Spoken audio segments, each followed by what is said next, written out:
बीजापुर जिले में 2022 सुरक्षा बलों के लिए अच्छी सफलता रहा है। वर्ष 2022 माओवादियों पर पुलिस के जवान रहे भारी।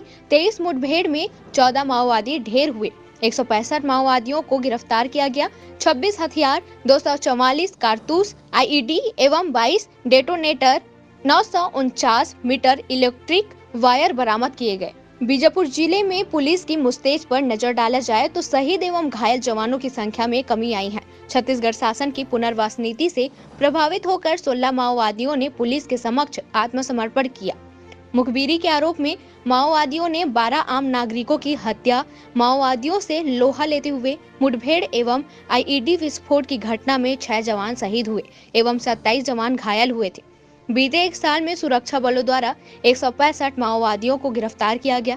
छत्तीसगढ़ शासन की पुनर्वास नीति से प्रभावित होकर वर्ष भर में कुल 16 माओवादी पुलिस के समक्ष आत्मसमर्पण कर शासन की योजना का लाभ उठा रहे हैं एवं खुशहाल पारिवारिक जीवन जी रहे हैं। बीजापुर से संतोष कुमार की रिपोर्ट। वर्ष 2022 बीजापुर पुलिस के लिए उपलब्धिपूर्ण और उल्लेखनीय रहा है। इस वर्ष बीजापुर पुलिस को 14 नक्सलियों को मारने में सफलता प्राप्त हुई है और इसके साथ साथ 26 हथियार भी रिकवर हुए हैं।